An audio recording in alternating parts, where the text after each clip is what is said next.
जोंना स्पष्ट खोथा दिस इज सिक्स शेड्यूल under the माने आर्टिकल 275 बे बिटिसि सिक्स शेड्यूल हिसाबै जिखिनि जों फन्द्रथा मोनदों आरो बिटिसि सिक्स शेड्यूलनि स्पिरिट हिसाबैनो जोंना रिजार्भेसनाव जानांगौ एसेम्बलि सेगमेन्टआ दिनै फन्द्रथा मोनदों मोजां खिन्थु जोंनि सिक्स शेड्यूल अट'नमास काउन्सिलाव 332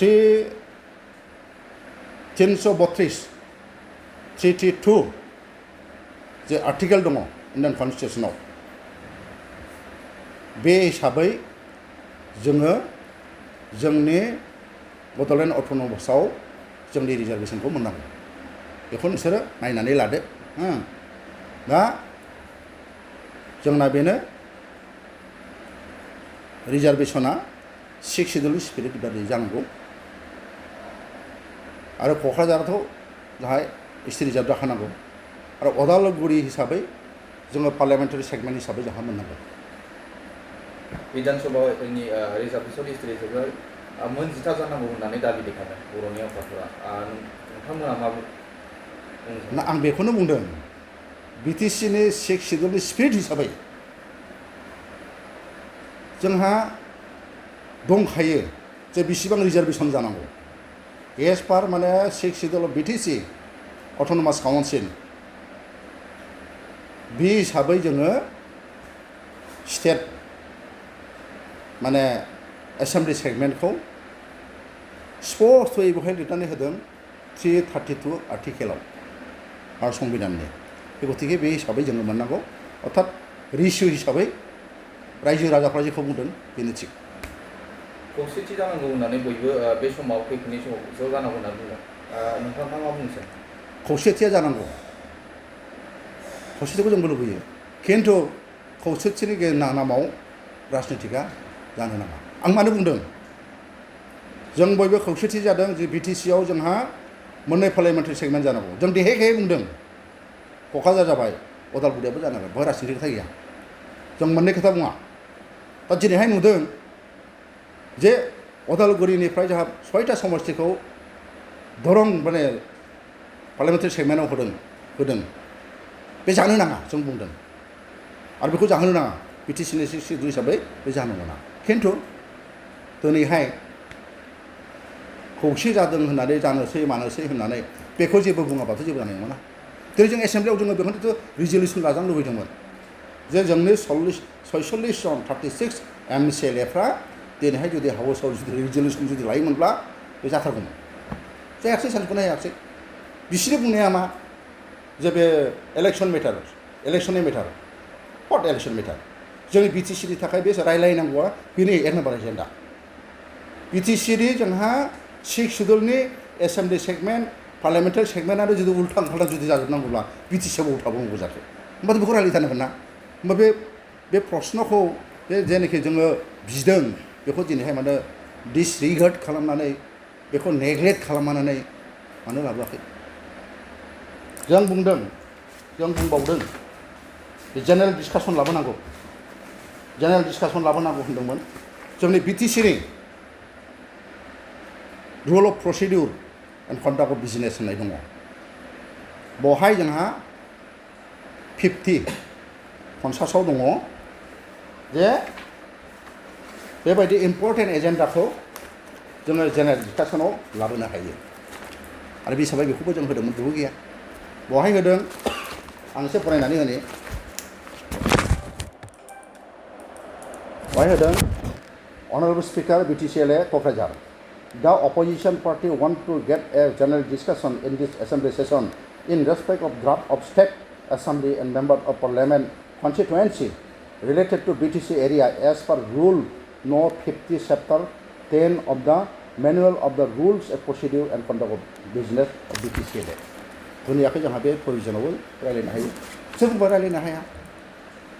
जोंनि एथान्त गिदिर समस्याखौ जोंनि एसेम्बलियाव रायजो राजाफोरनि सार्थ'आव बिटि स्पिरिटनि सार्थ'आव रायज्लायनो हायि मा दं बेवहाय मा दं सिङाव थारमाने बेखौ सिद्धान्त लायोब्लाबो बिस्रा माने क्षमताया अर्थात पावारा गाज्रिया थानाय नङा नामा सोरजोंबा बुख्लायजागोन नामा नोंथ' बिदिखौसो नुहुरदों नंखायनो जेबो बुङा जोंखौबो बुंहोआ रिजलिउसनबो लाया बेसो आरो दा समस्या दिनैनि बाजेटआव दिनैनि इउपिपिएल सरकारा मा बुजिदों जों बुंनो रोङा 16टा डिपार्टमेन्टनि खोथा डिसिसन हरनाय बेखौनो जों मिथिगौ बे डिपार्टमेन्टनि सायाव स्टेट गभर्नमेन्टआबो अभारटेक खालामनो हाया एक्सारसाइज खालामनो हाया खारना जाहैदों बे डिपार्टमेन्टफ्राबो जोंनि भारत संबिधाननि 246 आर्टिकेल 7 शेड्युलनिफ्राय मोननाय 246 आर्टिकेलनि भारत संबिधाननि 7 आर्टिकेलनि 7 शेड्युलनि जेनेखि माबायाव दङ जेनेखि थख' संबिधानाव दङ इउनियन लिस्ट दङ स्टेट लिस्ट दङ कंकारेन्ट लिस्ट दङ दा जोंनाबो बे 7 शेड्युलनिफ्रायनो जोंनि डिपार्टमेन्टखौ होनाय जादों जोंनो इसेबां क्षमता होनाय जादों खिन्थु दिनै इउपिपिएल सरकारा बे जोंनि बिटिसिनि पावारखौ एक्सारसाइज खालामनायाथ' बाध्य बेखौ मोनसेनिफ्राय मोनसे हरनाय जादों बेबो बिटिसिया बे जोबलांनाय अर्थात बिटिसि 6 शेड्युलनि स्पिरिट बिटिआर सुक्तिनि गेजेरजों मोनसेनिफ्राय मोनसे थांनो नागिरदों दा बेखायनो जोङो कनसियास जानांगोन 6 शेड्युलखौ जों बिटिसि 6 शेड्युलखौ जि मोनबाय जायनि दारै जों 15 बोसोर जोंनो बे 6 शेड्युलनि दारै नांगौ बादियै रायजोनि समस्याखौ जों खालामनो हादों दिनैहाय पावार एक्सारसाइज खालामनायावबो बिसोर दिनै हादों नामा बिसोर दिनैहाय गोसोबादि सालायनो हायाखै सोरजोंबा दिनैहाय बिसोरो हुकुम जारि खालामजादों बे गतिके बिटिसिखौ जुदि बासायनांगौब्ला एमएलए सेगमेन्टखौ जुदि बासायनांगौब्ला पार्लियामेन्टखौ सेगमेन्टखौ जुदि बासायनांगौब्ला जोङो खोथा बुंनांगोन जोङो रायजो राजाफोरखौ बुजायनांगोन आरो रायजो राजाफ्राबो बुजिबाय आरो जों सब गासिबो कनसियास जानानै जोंनि एसेम्बलि सेगमेन्टनि दानायनि बेहाय जोङो थिग थानांगोन जोंनि पार्लियामेन्ट सेगमेन्ट दानायनि बेवहाय जों थिग थानांगोन आरो बिटिसि 6 शेड्युलखौ खुनु दिन जोङो भायलेसन खालामहोनायाव गैया बियो जोंनि भारतनि संबिजितनि सिङाव दङ बेखायनो बुंदों BTC 6 schedule is इनसार्टेड in the constitution of India बेयाव हाबनानै दंसै इसेबां गोरा राफोद दिनैहाय प्रमद बर' इउपिपिएलआ मोनसेनिफ्राय मोनसे बे क्षमताखौ बेबहार खालामनायाथ' बाध्य माने दिनैहाय गोमालांनोसो हमदों आरो दिनैनि एसेम्बलियाव आरो किसुमान खोथाखौ जोङो जेरैखि जों प्रश्न खालामदों बे प्रश्न खालामनायनि एन्सारखौ जों मोन्दों आरोखि जोंथ' वाकआउट जाबाय जों मानो थाबावनो आसोल बिसय पार्लियामेन्टारि सेगमेन्ट दानाय एसेम्बलि सेगमेन्ट दानायखौनो जुदि रायलायाब्ला बबाव रायलायनो जों बेखौलाय बिटिसि एसेम्बलिया जों लुबैदोंमोन बिटिसि एसेम्बलियाव दिनैहाय रिजलिउसन लानांगौ बिटिसिआव एसेम्बलियाव रिजलिउसन लानानै अदालगुरि हिसाबै मोनसे पार्लियामेन्टारि सेगमेन्ट दानानै बेखौ चिफ इलेक्सन कमिसननो हरनांगौ होननानै जोङो दाबि खालामदोंमोन दाबि खालामनायनि थाखायनो प्रश्नबो होदोंमोन खिन्थु बिथांमोनहा जोंखौ दिनैहाय बे सुजुगखौ होआखै आरो बे जोंनि थाखाय खथि जादों हायोमोन बिटिसि एसेम्बलियाव 40टा जोंहा प्रतिनिधि दङ नमिनेटआ बेसेबां दङ 6टा नाम्बार 46 एमसिएलएआ जुदि दिनैनि हाउसआव दिनैहाय जुदि रिजलिउसन जुदि लानानै प्रमद बर' नेतृत्वआव बेखौ जुदि जोङो रिजलिउसन पास खालामनानै हरोब्ला जायैयानो खोथा गैया दिनै बिथांमोनहा बेखौ खालामहोयैनि खारनाव मा दङ जोंहा बे मोनसे प्रश्न जानानै थाबाय सोंनाय जानानै थाबाय बे गतिके जोंना बेनो दिनैहाय जों बेखौनो सिद्धान्त लादों जे खुनु दिन माने जोङो बे एजेन्डाखौ जुदि रायलायहोआब्ला डिसकासन गैयाब्ला जों सोंनायनि बा डिसकासननि जुदि जेबो स्कप होआब्ला बे एसेम्बलियाव थांनो लाब गैया बेखायनो जों गद जादों आरोबाव मोनसे बेहाय दं जे बेहाय होननाय जादों स्पष्ट भाबै बेहाय होननाय जादों जे सोंनाय जादोंमोन जे आसाम सरकारनि दारै सुफुंनाय Assam direct recruitment 2022-23 for target आनजादाव उथ्रिसारनाय बिजाथिफोरखौ बिटिसि ओनसोलाव बबे बबे बिफानाव साबेसे थिसननाय जाखो बिनि डाटाखौ मोननांगौ बुंथिगिरि बिथांनि गेजेरजों मिथिहोहरनाय जाबाय बे सोंनाय जादोंमोन किन्तु एन्सारा मा जाहैबाय अनारेबल CMनि एन्सार आइसिना पार्सनेल बिटिसि रिप्लाइआ मा जाहैबाय निल मा जादों बे मा फोरमायदों होनो हायाखै बिटिसि 6 शेड्युलाव 4 3 खौ साख्रि होनायनि क्षमताखौ जोंनो होदों 15 बोसोराव जों बिदि होबोदों दिनैहाय दा बरान दादों ना दिनैहाय साख्रिखौनो होनो हादों कमन रिक्रुटमेन्टआव थांजोब्बाय बबे साख्रि होबावनो रेकर्ड गैया जाहैबाय रेकर्ड गैया निल होबाय बे रेकर्डआ बिटिसि सेक्रेटारिनि होनाय रेकर्ड बिसोर जेखि बुङा सोरबा बुंदों ओरैबायदि होदों इसिबां श' होदों इसिबां हाजार होदों बे बेस्लास बे जाहैदों बिटिसि सेक्रेटारिनिफ्राय सोंनायनि उनाव रिजाल्ट निल थारमाने होआखै गैया होमबा मा जानो नागिरदों बिटिसिआव मा जानो नागिरदों माने गासिबो गैया जानो नागिरदों दा जोंना बेनो जे बिटिसिखौ जों जेरैबाबो जों धंस' खालामहोनायाव गैया बिटिसिनि समस्थिखौ जों अलट जाहोनायाव गैया जोङो पार्लियामेन्ट सेगमेन्टखौ जोङो जेरावबो मोननांगोन उइदिन बिटिसि आरो बे बिटिसिआव थानाय एसेम्बलि सेगमेन्टखौ जोङो बेलेगाव हरनाय नङा स्पेसियेलि अदालगुरिया जोंहा मोनसे पार्लियामेन्टारि सेगमेन्ट जानांगौ जोंनियाव दा 22 लाख भटार जाबाय बिटिसिआव मोननै रानोब्ला 9 लाख आरामसे मोननै मा जायो पार्लियामेन्टारि सेगमेन्ट जायो बेलेग स्टेटआवथ' 7 लाखजों जादों जोंनाव 9 लाखजों मानो जाया जानायनि खोथाखौथ' बाद हो खालामनायनि खोथाखौ जोंनिखौ हरबावनोसो नागिरो बेथ' आनफरचुनेट नङा होमबा जों बिटिसि बासिनि थाखाय बे आनफरचुनेट बे गतिके दिनै जोङो बेखायनो जोङो बुंदों आरो जोङो बेखौ जोङो स्टेन्ड लाबाय थागोन जेसेबां दिन जाया जोंनि बे होख्रावनाया जाबाय थागोन जोंनिया धरनाया जाबाय थागोन जोंनि हाग्रामा महिलारि सारा स्टेन्ड लानानै बुंबाय थादों जोंहा अदालगुरि पार्लियामेन्ट सेगमेन्टआ जानांगौ आरो हे गतिके जोंबो जोंनि सारनि बुंनाय बा बोथिन बायदियै जोङो जोंनि माने अदालगुरि जेनाखि पार्लियामेन्टारि सेगमेन्ट बेखौ बोरै खालामनांगौ बोरै खालामब्ला मोनगोन बिनि थाखाय जोङो दा खामानि मावलांबाय दं बिटिसिनि एसेम्बलि जादोंमोन बेयाव नोंथांमोननि एनसुलेफोरखौ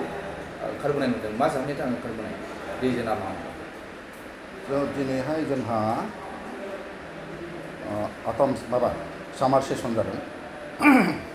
बे सामार सेसनाव जोङो फार्स्ट आवार 1 घन्टा जोंहा कुइसन नांगौ थायो बे प्रथम फार्स्ट आवाराव 1 घन्टायाव आङो मोनसे कुइसन होदोंमोन बे कुइसना जाहैदों माने व्हाट इज द present status of Udalguri parliamentary segment आं बेखौ होदोंमोन आरोखि किन्तु थांनानै नुहैबाय बे कुइसना ड्रप आउट जादों आरो बे कुइसननि एन्सारखौ होनाय जायाखै दा जोंनि बिटिसिआव अर्थात 6 शेड्युल बिटिसिआव बे मोनसे रायजो राजाफोरनि लुबैनाय रायजो राजाफोरनि नङा गासैबो सुबुङानो दिनैहाय लुबैदों जे बिटिसिआव जे पार्लियामेन्टारि सेगमेन्ट मोननाय जानांगौ क'क्राझारा इतिमध्ये जाबाय मोनसे सेगमेन्ट आरो अदालगुरि हिसाबैबो जोंहा लुबैनाय दङ 2007आव ड्राफ्टिं जे माने delimitation MP delimitation drafting committee एबा ड्राफ्टिं खालामनायाव जोङो मोननै जोङो नुदोंमोन आरो बे हिसाबैनो दा फैयै क'क्राझारनि बादै उदालगुरि जे पार्लियामेन्टारि सेगमेन्ट जानांगौ बेथ' जायाखै मा खालामदों आनफर्चुनेटलि बेनिफ्राय 6टा MLA सेगमेन्टखौ लानानै बेखौ उदालगुरि पार्लियामेन्टारि सेगमेन्टआवसो सोनायनि एनाउन्सखौ होनाय जादों जोङो बेखौनो बुंदों बेनोमोन जोंना जों गुबै बेखौनो जोङो बुंदों जे BTCआ जादों 6 शेड्युलाव थानाय कुनु सेगमेन्टखौ MLA सेगमेन्टखौ माने दस्रा BTCनि बाहेरायाव थानाय आसामनि सेगमेन्टजों बेखौ खालायनाङा खालामनो मोना खालामनो हाया खिन्थु दिनैहाय UPPL सरकार थासान्दियावबो दिनैहाय बिसोर रायजो सालायनाय सत्तेयावबो गां दिनैहाय उदालगुरि बाक्सानिफ्राय 6टा BTC 6 शेड्युलनिफ्राय MLA सेगमेन्टखौ लांनानै उदालगुरि गायहैनाय जादों आरो बे प्रश्ननि एन्सारखौनो आं लुबैदोंमोन आनफर्चुनेटलि दिनैनि हाउसआव बिथांमोनहा बे प्रश्ननि एन्सारखौ होआखै बेखायनो जोङो दुखु मोननानै बुंदों जोङो खुद्रिनानै बुंदों एसेम्ब्लियाव दिनैनि दिनावहाय BTCआव सावरायनांसिगौ एजेन्डा गोनांसिन एजेन्डा होनोब्ला बे जोंनि डेलिमिटेसननि खोथा स्टेट डेलिमिटेसन एसेम्ब्लि सेगमेन्ट आरो पार्लियामेन्टारि सेगमेन्ट बिनि सायावनो जोंहा सावरायनांगौआ अत्यन्त प्रयोजन दिनैहाय गोबां संगठन गोबां मानसिफ्रा कमेन्ट होदों बुंदों धरना होदों जे जोंहा BTC 6 शेड्युलनि सिङावनो मोननै सेगमेन्ट जानांगौ खिन्थु दुखुनांथाव साननांगौ बाथ्राया मा नै दाखालिसो BTCआव UPPLआ गावसोरनि दारै MLA समष्टिया 15टा जाबाय आरो बिदिनो MP समष्टिनि खोथाबो बुंबाय दाउ अमा सिथारलायनानै रंजालायनानै बमा गावलायनाय जाहैबाय दिनैहाय जोङो प्रश्न खालामगोन उदालगुरि पार्लियामेन्टारि सेगमेन्टनिफ्राय उदालगुरिनिफ्राय जोंनि BTCनि बे 6टा एसेम्ब्लि सेगमेन्टखौ लांनायाव नोंसा आखाइ दं नामा नोंसोर थासान्दियाव मानो बेबायदि जाखो दिनैहाय BTC 6 शेड्युलनि मोनफा मोनफा बे MLA सेगमेन्टखौ जुदि नन BTCआव थानाय पार्लियामेन्टारि सेगमेन्टआव जुदि हरनाय जायोब्ला BTCनि एक्जिस्टेन्सआ बबाव थाबावनो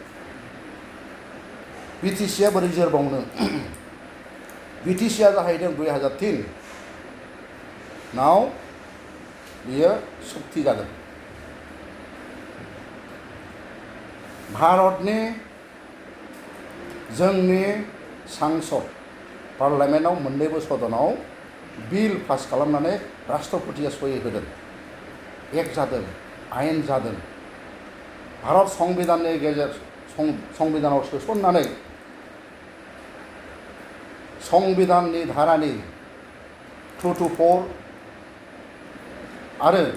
275 आर्टिकेलाव 6 शेड्युल हिसाबै BTCखौ गठन खालामनाय जादों स्पष्ट लिरनाय दङ बेवहाय जे BTC ओनसोलाव जे मोनसे जोंहा एरिया दं बे एरिया हिसाबैनो जोंहा थानांगौ MLA सेगमेन्ट हिसाबै MLA सेगमेन्ट हिसाबै थानांगौ आरो MP जुदि सेगमेन्ट मोननै जुदि जादोंब्ला बे मोननै जानांगौ आरो कुनु दिन जोंनि BTC 6 शेड्युलनि स्पिरिट बायदियै बे MLA सेगमेन्टखौ दस्रा पार्लियामेन्ट सेगमेन्टआव हरनायनि रावहाबो मोन्थाय गैया आरो बेखौ हाया खिन्थु दिनैहाय पलिटिकेल कनस्पिरेसि खालामनानै बेखौ दिनैहाय हरनो नागिरदों बिदिब्ला BTCआ सानसे थाबावनो पार्लियामेन्टारि सेगमेन्टनि थाखाय जोंनि अदालगुरि डिस्ट्रिक्टनि सिङावनो 6टा MLA सेगमेन्टखौ जुदि हरनाय जायोब्ला बे मा मिन्स खालामदों बियो डिप्राइभ जागोन ना जाया अथन्त डिप्राइभ जागोन जों बन्सिथ जागोन BTC नि सिङाव थानाय 6टा MLA सेगमेन्टआ दिनैहाय बाहेरायाव थांनानै बे BTC बासिया मा बेनिफिट जागोन बेनिखायनो जोङो दुखु मोनदों खुद्रिदों आरो बे हिसाबै जोङो मा खालामदों बे एसेम्ब्लिखौ जोङो बयकाट अर्थात मा खालामदों जोङो एसेम्ब्लिखौ बाहागो लायाबानो जों आउटआव फैदों बाहेरायाव फैदों बे खारन आरो जुदि जोङो नायोब्ला दहाय बुंदों आङो 2003 आव जितु BTC सुक्ति जादों बेखौबो एसे जोंना मिथिनाया मोजां BTC सुक्ति जानायनि उनाव 275 आर्टिकेलाव फैनायनि उनावहाय बे 6 शिड्युलाव जोंनो माखासे क्षमता होनाय जादों जोंनो डिपार्टमेन्ट होनाय जादों जोंनो 40 साबजेक्ट अर्थात 40टा डिपार्टमेन्ट जोंनो होनाय जादों आरो बे डिपार्टमेन्टनि सायाव जों आयेन बानायनो हायो दहाय बुंदों additional power of Bodoland autonomous council to make laws होनदों आरोखि जोङो आयेन दानानै जोङो जोंनि BTC नि जेनाखि क्षमता बेखौ एक्सारसाइज खालामनो हायो रायजोनि इन्टारेस्टआव